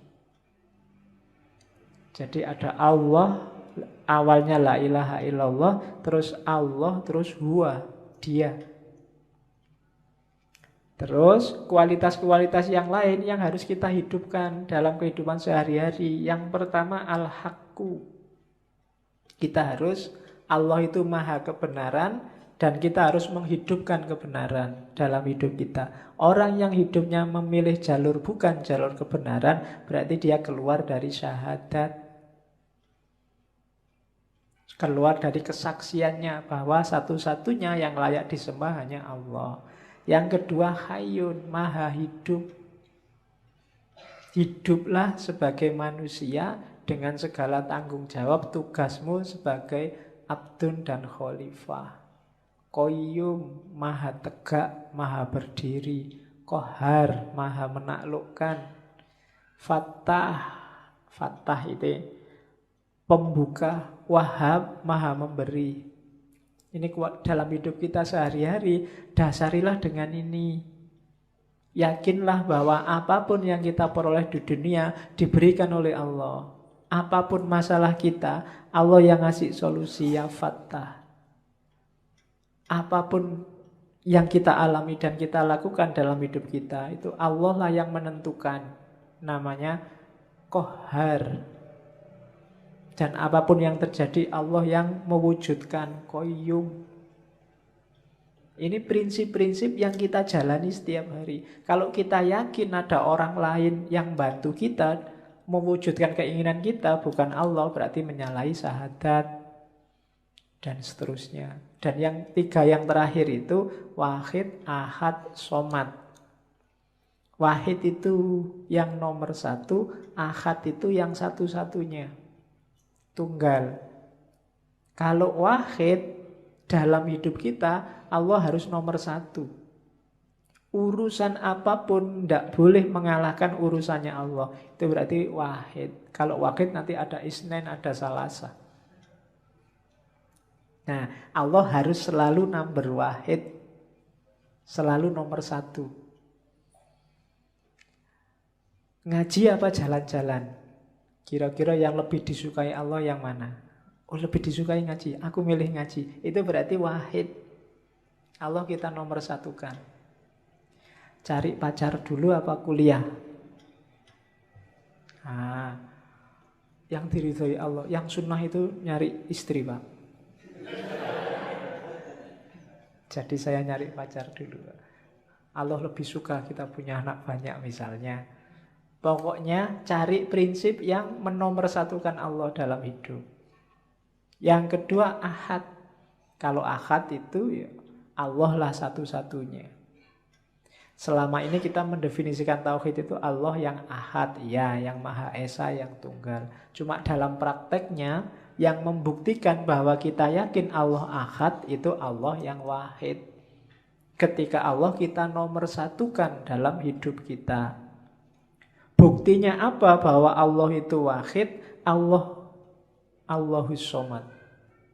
Qul huwallahu ahad, Allahus somad. Buktinya Allah ahad itu Allah wahid. Buktinya Allah wahid, Allah somad.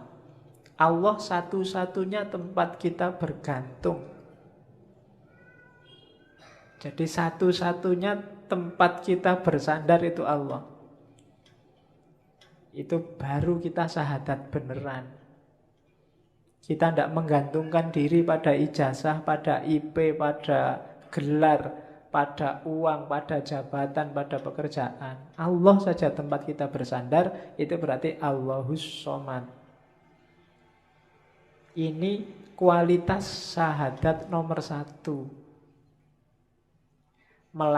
Mengucapkan syahadatnya gampang, cuma implikasi dan konsekuensinya panjang. Kalau sekedar asyhadu alla ilaha illallah wa asyhadu anna Muhammad Rasulullah saja gampang. Tapi dari situ kan konsekuensinya panjang. Jadi diucapkan lewat mulut tapi juga diinternalisasi dalam hati, diwujudkan nanti dalam perbuatan. Wahid, ahad, somad, hayyun, qayyum, qahar, dan seterusnya. Itu yang syahadat. Terus bersuci. Kalau ini simpel teorinya. Yang kita sucikan 2, lahir dan batin. Sebelum kita sholat ada bab namanya toharoh. Ingatlah kalau kita sedang wudhu toharoh itu yang disucikan lahir. Sucikan juga batinmu. Siapa tahu masih najis, siapa tahu masih kotor. Ya konsep menyucikan diri paling simpel ya tadi. Taubat terus ikhlas. Cuma prosesnya panjang. Kadang-kadang untuk penyucian batin orang butuh guru. Jangan disucikan sendiri pakai teori sendiri. Nanti kamu ngarang sendiri, Pak. Saya pokoknya ambil nafas 3 kali aja, Pak. Berarti sudah bersih. Semua kotor-kotor dalam diriku itu ngarang berarti. Ada baiknya nyari guru yang kamu anggap ngerti. Gimana caranya membersihkan diri, menyucikan batin. Jadi selama ini kita hati-hati sekali biar zahir kita suci. Mau sholat, jangan-jangan celanaku ini kotor, kena najis, terus ganti sarung. Jangan-jangan kan kita sering begitu.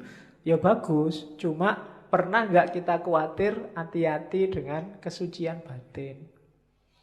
Mau sholat dulu, batinku sudah suci belum ya? Jangan-jangan masih ada hasud, dengki, iri, cuek, dan seterusnya. Itu menyucikan batin. Jadi jalannya 2, taubat sama ikhlas. Makanya sholat itu ya diancang-ancang sebentar lah, jangan ujuk-ujuk. Apalagi jamaah. Imamnya sudah mau rukuk, datangnya telat. Ujuk-ujuk langsung sholat. Ya ambil nafas sebentar, konsentrasi, bersihkan. Kalau lahir kan sudah, bersihkan batinnya. Sadari bahwa ini sedang berhadapan dengan Allah loh. Ya tidak usah tegang. Tapi juga kalau bahasa agama itu kan sholat itu rumusnya 2. Khudu' sama khusyuk. Khudu' itu aktivitas fisiknya, khusyuk itu aktivitas batinnya. Jadi khudu' itu tunjukkanlah bahwa ini sedang sholat, sedang berhadapan dengan Allah. Jangan bikin gerakan aneh-aneh, jangan mengucapkan yang aneh-aneh. Itu yang oleh para ahli fikih dirumuskan macam-macam. Ada yang tidak boleh gerak 3 kali, tidak boleh macam-macam itu sudah. Itu dari para ahli fikih. Intinya apa? Fisiknya harus khudu', tunduk. Menunjukkan sedang berhadapan dengan Allah. Ya mungkin logikanya kalau sudah gerak 3 kali, berarti sudah nggak konsen sudah. Cuma ya nggak harus diartikan letter luck, nanti bingung. Kadang-kadang digigit nyamuk, cek, terus kamu pun 1, 2, 3. Wih, sudah 3. Bingung kamu ini. Ini saya balik ke sini 4, gagal sholatnya. Tapi kalau ndak balik gimana? Masa gini terus? Oh, itu namanya kaku. Ya kuduk lah, sementing. Ya gerak langsung gini kan ndak apa-apa. Asal geraknya nggak gini-gini dulu, apa gini-gini dulu. Ya. Ternyata ndak apa-apa, harus 3 gini-gini dulu ya ndak. Itu namanya ndak kuduk. Jadi asal kuduk sama khusyuk. Oke, itu untuk penyucian. Nah, ini yang unik. Minggu depan kita perdalam versi Jawanya. Sholat. Ya, nanti dijelaskan panjang tentang sholat 5 waktu ya. Dalilnya Syekh Abdul Qadir Jailani, sholat itu ada 2 jenis. Sholat lahir sama sholat batin atau sholat kolbu. Dalilnya apa? Al-Baqarah 238. Hafidhu ala sholawati was sholatil wusto. Sholawati itu sholat 5 waktu itu. Kalau sholat wusto itu sholatnya kalbu.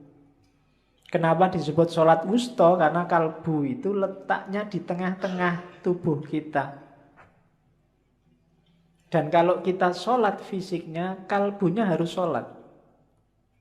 Karena ada hadisnya Nabi itu, la sholata illa bihuduril kolbi. Ya, meskipun dalam prakteknya susah, kita kadang sholat itu pikirannya melayang kemana, kolbunya juga ikut kemana. Nah, padahal nilainya sholat ketika kolbunya hadir. Dan sholat itu kan berhadapan sama Allah, namanya munajat. Munajat itu bahasa gaulnya curhat. Ketemu, curhat, ngobrol sama Allah. Dan pasti tidak lewat mulut. Curhat kita sama Allah itu pakai hati. Makanya ada wassolatul wusto. Dan ada sholat kolbu.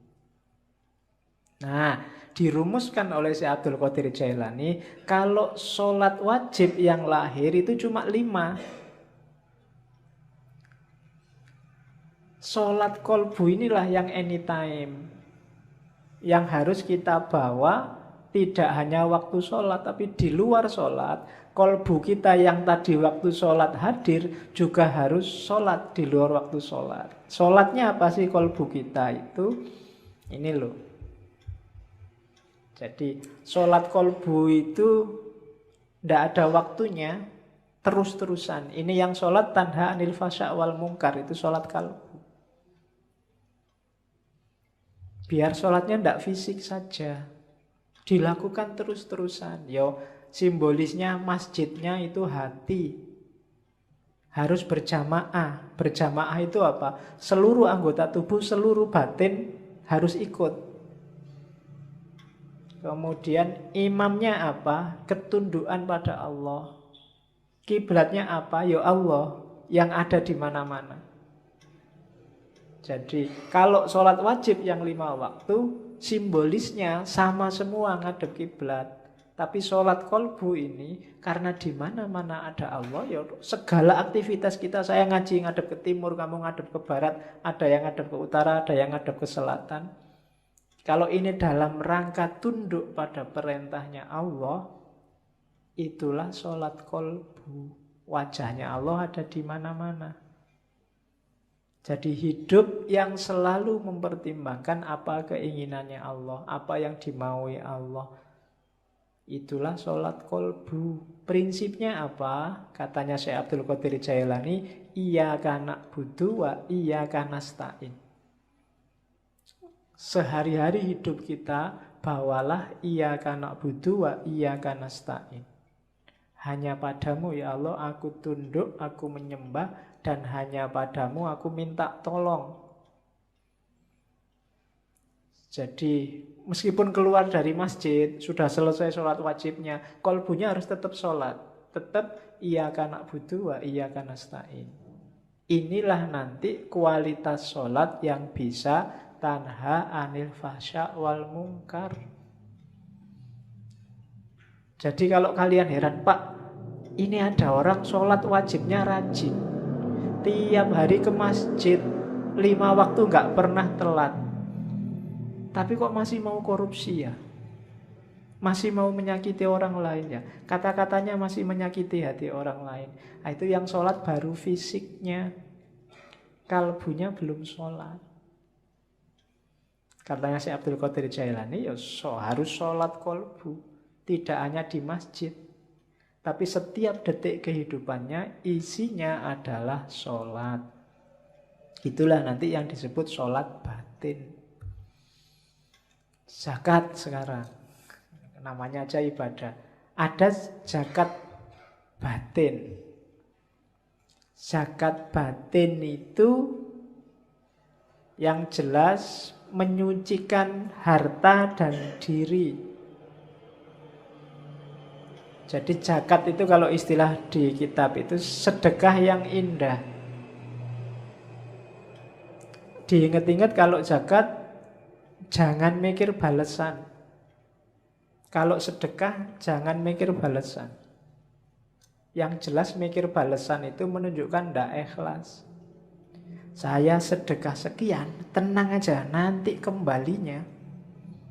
Itu berarti mikir balasan. Itu namanya sedang dagang sama Allah. Mana uangnya? Semua sini. Kita sedekahkan. Tunggu aja, besok akan kembali berkali-kali lipat. Nah, itu mikir kembalian. Apalagi kembalian yang lebih banyak daripada yang dibayarkan. Itu namanya dagang. Jadi rumus pertama orang zakat, jangan mikir kembalian. Terus rumus kedua apa? Zakat ini satu, termasuk sedekah, satu jalan untuk menaklukkan ego.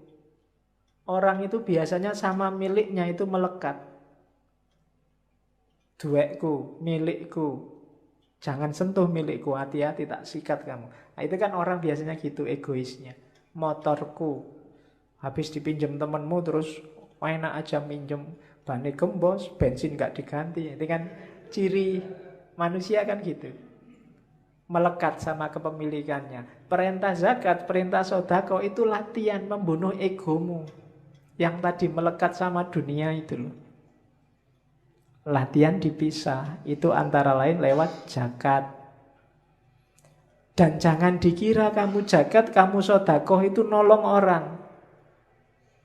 Berapa kekuatanmu untuk bisa nolong orang? Kalau Allah mau, orang itu bisa dibikin kaya semua. Enggak. Kalau Allah mau nolong, dan Allah pasti bisa nolong, orang miskin sudah ditolong semua. Itu urusannya bukan kamu yang nolong, itu ujian dari Allah. Melatih egomu menunjukkan keikhlasanmu. Jangan dikira, wah setelah dia miskin, sekarang tak tolong, baru dia kaya. Nggak, bukan kamu yang bikin dia kaya. Jadi kalau Allah mau, semua kebutuhan orang fakir miskin akan terpenuhi. Maka kalau berzakat, jangan niat bantu. Jangan salah, kamu membantu orang karena kasihan, itu juga termasuk ada kesombongan di situ. Emangnya Allah tidak bisa nolong dia? Pasti bisa. Maka kalau kamu zakat, niatilah lillahi ta'ala. Karena Allah perintah saya zakat. Kenapa? Aku itu cuma hambanya Allah kok. Kalau aku punya sesuatu, itu berarti titipan dari majikanku. Siapa? Allah. Hamba itu kan tidak punya apa-apa. Dia miliknya majikannya. Maka semua yang dimiliki hamba itu hakikatnya titipan dari Allah. Tidak layak kita merasa itu hak milik. Dan seorang mukmin sejati tidak pernah mikir selain Allah. Maka apapun yang terjadi dengan dunianya, termasuk berkurangnya hartanya, bagi dia sama sekali nggak masalah. Tidak menggelisahkan. Meskipun bolak-balik di rumahnya ada orang minta-minta, semuanya dikasih seikhlasnya dia. Kan kita sering kan ada orang minta, orang ngemis lah, ada orang di rumah, orang ngamen lah, yang sering bikin kita sebel itu kan. Dari pesantren mana datang, kita wawancarai sampai setengah jam, ngasihnya cuma 5.000. Ini pesantren mana, buktinya mana, suratnya dari Pak RT mana suratnya itu. Nanti akhirnya, wah saya tidak percaya nih mas, ini untuk ongkos saja 2.000. Sering kan kita gitu, pelitnya kita. Oke, ya seandainya ditipu emangnya urusan kita. Kasih aja kalau ada loh ya, kecuali kalau sama-sama ndak punyanya. Mohon maaf ya mas, bukannya nggak mau ngasih, saya juga ndak punya. Ndak apa-apa. Nanti yang ngasih malah yang nyari sumbangan, kalau gitu tak sangoni mas itu. Oke, nah itu mental dermawan. Puasa. Kalau puasa sama, puasa lahir, puasa batin. Puasa batin itu kemampuan kita mengendalikan sendiri full time. Kalau puasa lahir kan yang wajib 1 bulan, Ramadan. Tapi puasa batin, kemampuan kita untuk tidak tergoda, terkendali, menghadapi dunia. Satu-satunya orientasi kita hanya Allah. Pingin sih ini, tapi kalau ini Allah tidak suka. Tidak aku Allah saja. Pingin sih itu, tapi kalau kayak gitu Allah tidak suka. Tidak Allah saja. Itulah puasa batin. Kalau puasa batin, anytime. Kayak sholat tadi. Kalau yang lahir sih cuma yang wajib 1 bulan Ramadan. Puasa batin katanya Syekh Abdul Qadir Jailani ya bisa batal juga. Batalnya apa? Kalau kita tergoda oleh dunia, berarti saat itu kita batal. Kalau batal gimana? Ya dimulai lagi dari awal.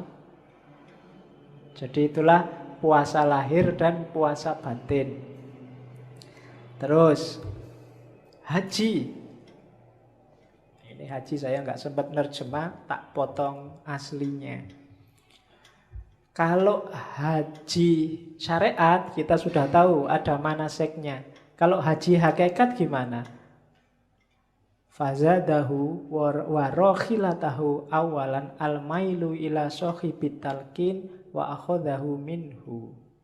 Ini maksudnya apa? Untuk haji rohani, haji itu kan perjalanan suci. Perjalanan suci kalau rohani namanya suluk. Adanya di mana? Tasawuf. Jadi haji rohani itu ya para sufi yang melakukan riyadhah. Yang pertama apa? Carilah guru yang ngerti untuk belajar. Setelah itu apa? Summa mulazamata dzikri bil lisan. Setelah itu amalkan dengan lesanmu. Setelah itu wa mulahadzatu maknahu. Perhatikan maknanya hatta tahsila hayatal qalbi lahu. Zikir dengan lesan, perhatikan maknanya. Karena zikir ini bisa menghidupkan kolbu. Kalau kolbu sudah hidup dengan zikir lesan, summa yastahilu bi dzikril batin. Batinmu akan zikir juga. Hatta yusoffihi mulazamata asma'is sifat. Sampai kemudian batinmu yang tiap hari zikir itu menemukan nama-nama, menemukan tajallinya Tuhan. Fatadhuro ka'batas sir. Sehingga tampaklah Ka'bahnya yang hakiki, Ka'bah tasir, Ka'bah rahasia. Ka'bah rahasia itu apa? Batinmu, hatimu. Bi anwaris sifat. Dengan cahaya sifat-sifat Allah. Dan itu ada ayatnya. Allah itu kan ketika nyuruh Ibrahim sama Ismail untuk bangun Ka'bah kan pertama-tama disuruh mensucikan batin. Wa ahidna ila Ibrahima wa Ismaila antohiro baitiya litta'ifina. Jadi bukan bangun tapi menyucikan. Menyucikan Ka'bah. Ka'bah yang di mana? Di dalam dirimu. Makanya dulu Syekh Hamzah Fansuri berjalan kemana-mana sampai Mekah, sampai Thailand, sampai nyari Ka'bah, nyari Tuhan. Di dalam Ka'bah pun tidak ketemu. Ketemunya di dalam hati. Itu Ka'bah itu sir. Tawaflah di sana. Kalau nggak ada kesempatan haji lahir, haji batin. Syukur-syukur bisa dua-duanya, lahir dan batin. Nah, itu kalau haji. Kalau zikir, ini ibadah semua. Kalau zikir, enggak saya baca ya, langsung ringkas. Ada zikir lisan, ada zikir nafas, ada zikir qalb, ada zikir ruh, ada zikir sir, ada zikir khafi, ada zikir ahfal khafi. Itu dari luar semakin ke dalam, semakin ke dalam. Saya jelaskan agak cepat, nanti dengarkan rekamannya lagi. Yang pertama zikir lesan, gampang. Mulutmu menyebut asmanya itu zikir lesan. Tujuannya apa zikir lesan? Mengingatkan hati. Yudzakirul qalb, biar gak lupa sama Allah, dibantu oleh lesannya. Karena hati ini sering bolak-balik. Kalau kualitasnya sudah bagus, zikir nafas. Zikir nafas itu zikrun ghairu mafsmu. Kalau hatimu bilang Allah, kamu bisa merasakan. Mulutnya diem. Tapi di sini Allah, Allah itu zikir nafas. Orang bilang suara hati.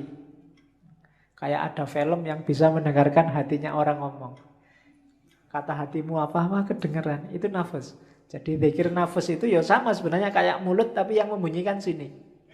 Kayak perasaanmu ngomong Allah, Allah itu zikir nafas. Naik level lebih dalam zikir qalb. Zikir qalb itu ndak lagi cuma ngomong Allah, Allah. Tapi hatinya mulai mengamati hakikat Allah, kebesarannya sama keindahannya. Itu zikir qalb. Semakin fokus, semakin konsentrasi pada Allah. Tidak hanya mengucapkan Allah. Itu zikir qalb. Yang keempat zikir ruh. Zikir ruh itu musyahadatu anwari tajalliyatis sifat. Zikir ruh itu ketika orang melihat apapun, yang terlihat hanya Allah. Itu ruhmu berarti zikir terus. Kamu lihat pohon, Allah yang terlihat. Lihat makhluknya apapun, Allah yang terlihat. Itu zikir ruh. Berarti kemana-mana ruhmu berzikir. Karena selalu di mana-mana kamu lihat Allah. Kamu selalu ingat Allah. Itu namanya zikir ruh. Semakin dalam ada zikrus sir. Itu semakin, kalau tadi apa-apa yang dilihat hanya Allah, kalau ini sudah fokus ke Allah saja, akhirnya memahami rahasia di balik apa-apa tadi. Tidak lagi fokus di apa-apanya. Tidak lagi fokus di tumbuhannya, di hewannya, di manusianya. Tapi rahasia di balik ciptaan itu, di situ ada Allah. Itu namanya zikir sir. Sudah mulai fokus ke Allah saja. Semakin dalam namanya zikir khafi. Kalau zikir khafi ini bukan lagi tajallinya Allah yang jadi fokus. Kalau tadi kan yang roh itu yang dilihat tajallinya Allah, terus masuk ke sir, rahasia dari tajallinya Allah itu yang difokusi. Kalau sudah khafi, Allah saja. Hakikatnya itu Allah itu apa? Makanya ada istilah fi maq'adi sidqin. Tempat duduk yang benar. Maksudnya posisi dan hakikat Allah itu apa? Itu zikrul khafi. Sudah tidak ada apa-apa lagi. Yang dipahami, difokusi cuma hakikat Allah. Baru yang terakhir zikru ahfal khafi. Khafi itu samar. Samar yang paling samar. Samar yang paling samar itu fana. Bahkan dirinya sendiri nggak ada, yang ada hanya Allah. Itu zikir ahfal khafi. Dan 7 level zikir ini sifatnya hierarkis. Semakin naik kelas, semakin naik kelas. Diteorikan nggak ada gunanya, praktekkanlah. Ya, batinmu, hidupmu, sampai dirimu sendiri lenyap. Yang ada hanya Allah. Berarti sampai ke level fana. Namanya zikru ahfal khafi. Terus bagian akhir dari kitab itu Syekh Abdul Qadir Jailani mengingatkan hati-hati ya. Kalau kita sudah jadi orang baik, sering-sering ada penyusup.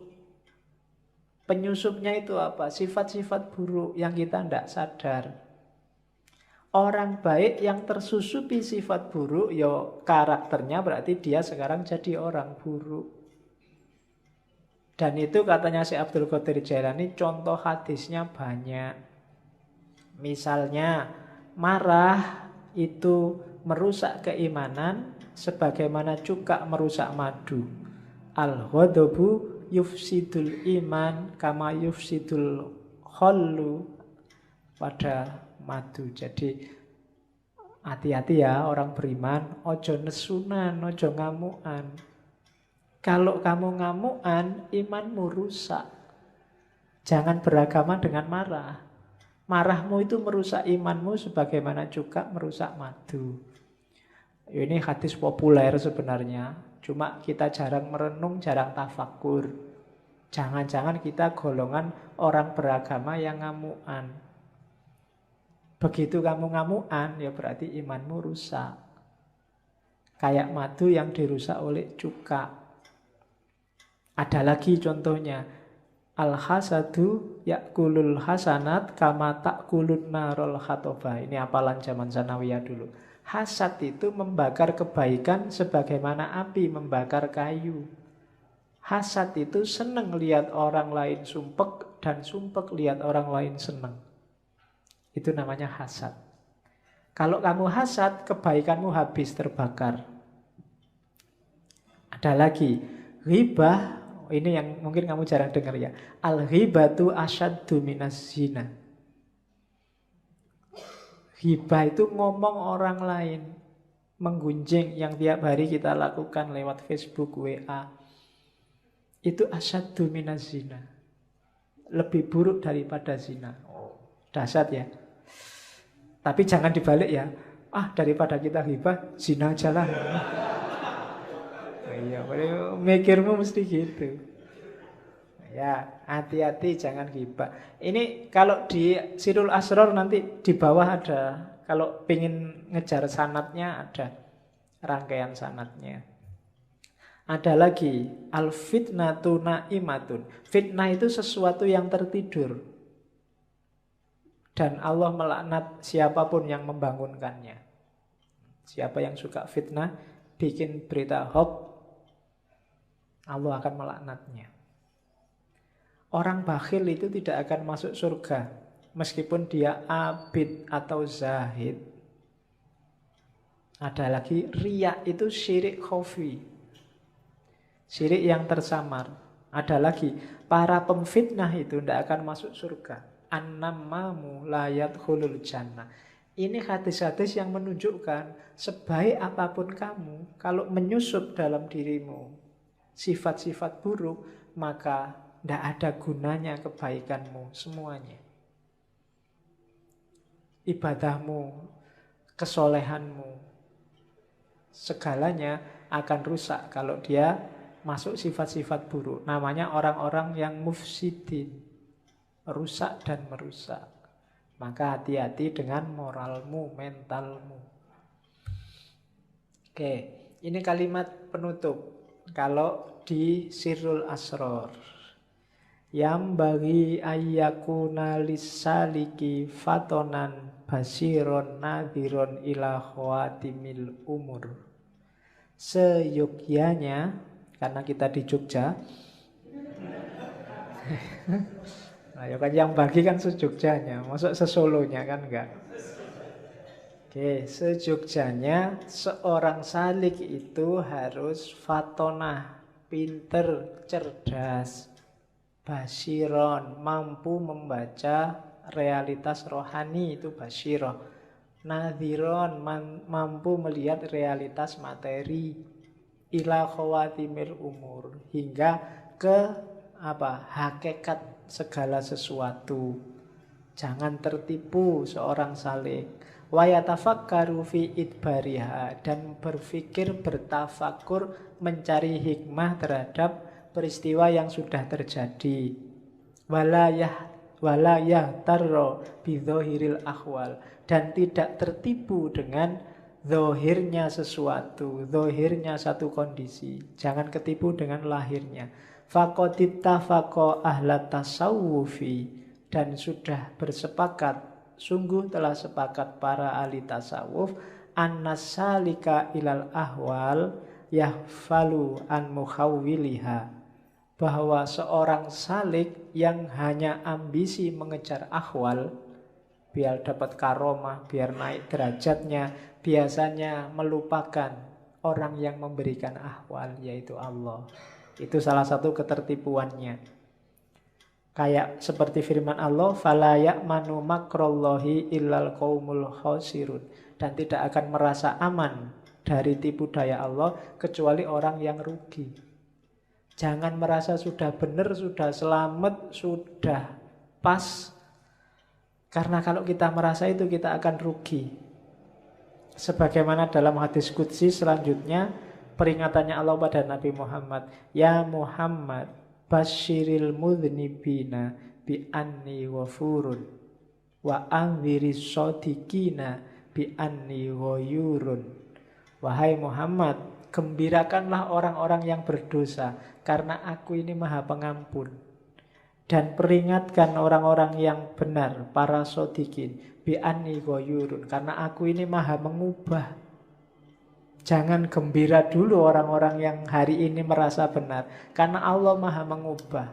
Satu peristiwa kecil bisa mengubah orang-orang shadiq jadi orang-orang terlaknat. Dan mudhnibin, jangan putus asa, karena Allah maha pengampun. Asal bertobat dan menyesal, insya Allah akan mengampuni. Jadi ya Muhammad basyiril mudhnibina bi anni ghafurun wa anziris shadiqina bi anni ghayurun.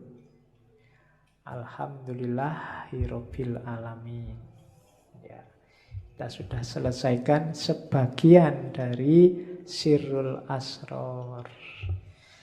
Minggu depan kita fokus tentang sholat dari wali Jawa, Syekh Siti Jenar. Kurang lebihnya mohon maaf. Wallahul muwaffiq, wallahu a'lam bissawab. Wassalamualaikum warahmatullahi wabarakatuh.